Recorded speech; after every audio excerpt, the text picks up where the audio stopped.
नमस्कार। यूपी तक के सबसे पहले बुलेटिन में आपका स्वागत है। मैं हूं संतोष कुमार। वक्त है न्यूज राउंडअप का। न्यूज राउंडअप जिसमें हम बताएंगे आपको आज के अखबारों की सुर्खियां, कौन सी खबरें बनी, किस अखबार की हेडलाइन और किस खबर को दी गई दूसरे नंबर का दर्जा। इन खबरों का है आपसे सरोकार। तो शुरुआत अंग्रेजी अखबार टाइम्स ऑफ इंडिया से। UP bans sale of meat near temples during Navratri. Uttar Pradesh सरकार ने मंदिरों के बगल में, मंदिर या किसी भी देवालय के बगल में किसी भी तरीके की मीट शॉप को प्रतिबंध कर दिया है।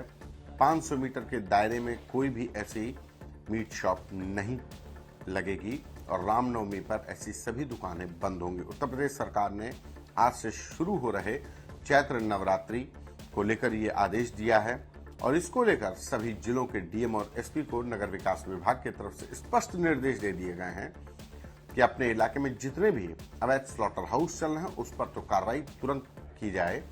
अवैध स्लॉटर हाउस पर पहले भी उत्तर प्रदेश सरकार सख्त रही है और अब चैत्र नवरात्रि के चलते स्पष्ट निर्देश दिए गए हैं कि मंदिर और देवालयों के 500 मीटर की परिधि में कोई भी नॉनवेज की दुकान यानी कि मीट बेचने वाली दुकान नहीं खुलेगी, नहीं लगेगी। इसके बाद 17 moist killed in Sukma gun fight, 11 of them woman. Chhattisgarh में जिस तरीके से कल एनकाउंटर हुआ, 17 नक्सली मारे गए जिसमें 11 महिलाएं थी। उजाला ने जो खबर पहली बनाई है अपनी कि नेपाल के रास्ते भारत में घुसपैठ की फिराक में बांग्लादेशी।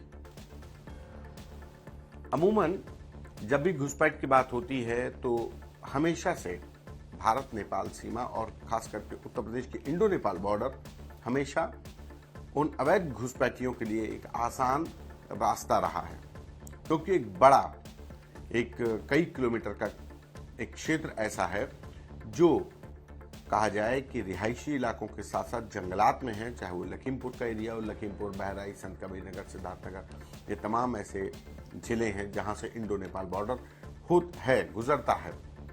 ऐसे में जो अवैध घुसपैठी हैं उनके लिए ये रास्ता हमेशा मुफीद रहा और न सिर्फ अवैध घुसपैठी बल्कि तमाम आतंकी संगठन, चाहे आईएसआई हो, हुजी हो, लश्कर ए तैयबा हो, तमाम जितने भी आतंकी हमले हुए, चाहे वो देश में हो या उत्तर प्रदेश में, उनमें तमाम जब आतंकी उससे पूछताछ की गई या एनकाउंटर में मारे गए, उनके दस्तावेजों की जांच हुई, उनके पड़ताल की गई, तो यूपीएसटीएफ और एटीएस हो या एनआईए हो, इन तमाम एजेंसीज को इस बात की सबूत मिले कि ये सभी लोगों की घुसपैठ इंडो नेपाल बॉर्डर के जरिए हुई थी और अब नेपाल के रास्ते भारत की घुसपैठ की फिराक में बांग्लादेशी नेपाल का रास्ता, जैसे पहले भी तमाम पोरस लैंड है जहां पर रिहायशी बस्तियां हैं और आवागमन बहुत आसान है। रोटी बेटी का साथ रहा है।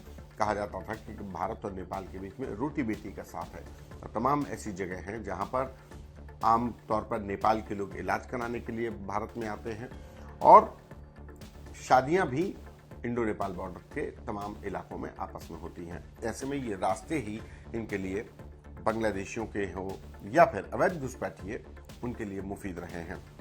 उसके बाद दूसरी खबर कि प्रयागराज में वायुसेना के सिविल इंजीनियर की गोली मारकर हत्या।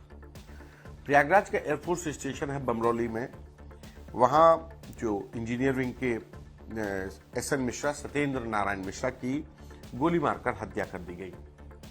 एयरफोर्स कैंपस में एक गेटेड कॉलोनी, एक बाउंड्रीड कॉलोनी, एक गार्डेड कॉलोनी में कैसे कोई शख्स घुसता है और इंजीनियर एसएन मिश्रा के उनके लॉन में जाकर के उनके खिड़की के बगल में जहां वो सो रहे होते हैं अपनी पत्नी और बेटे के साथ, वहां वो खिड़की के पास जाकर आवाज देता है और आवाज सुनकर एसएन मिश्रा जैसे ही खिड़की खोलते हैं अज्ञात हमलावर गोली मारकर चला जाता है।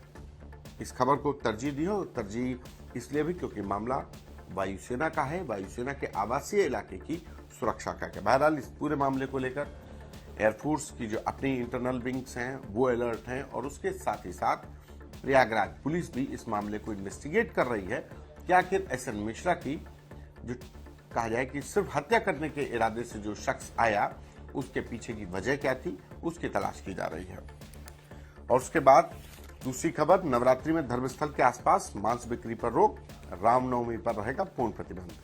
5 और 6 अप्रैल को हर जिले में रामचरितमानस का अखंड पाठ होगा।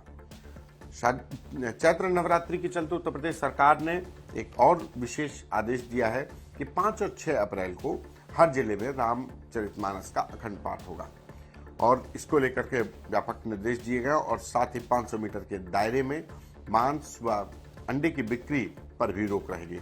मुख्यमंत्री ने इस मामले को लेकर पहले भी सख्ती दिखाई है और एक बार फिर जब नवरात्रि आई है तो ये मामला फिर एक बार ये निर्देश जारी किए गए हैं।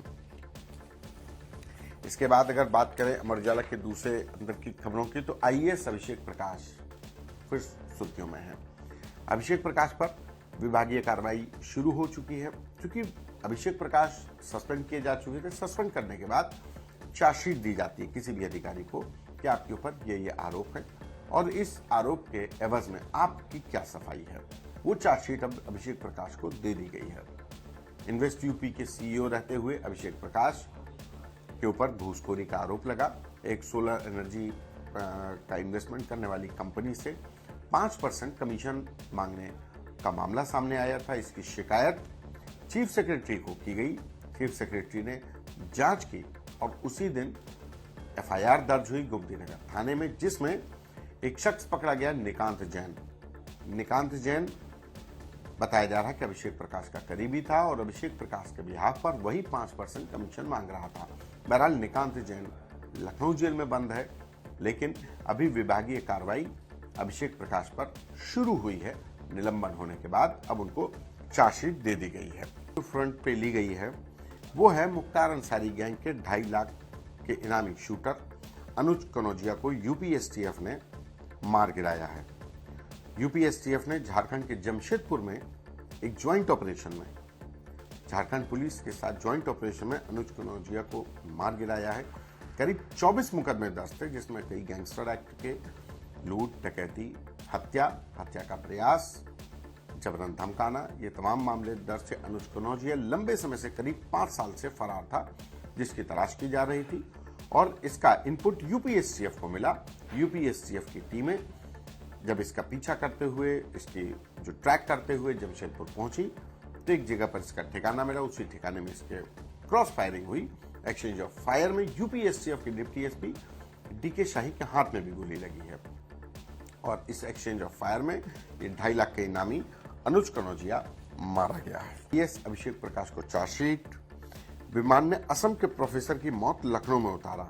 एक और घटना जिसको कि हिंदुस्तान ने तरजीह दी है, लखनऊ के लिए बहुत अहम हो जाती है, क्योंकि लखनऊ का जो चौधरी चरण सिंह एयरपोर्ट है वहां पर असम के प्रोफेसर थे, वो सफर कर रहे थे, उनकी मौत हो जाती है, जिसके बाद इमरजेंसी लैंडिंग करा करके उनकी डेड बॉडी को उतारा जाता है।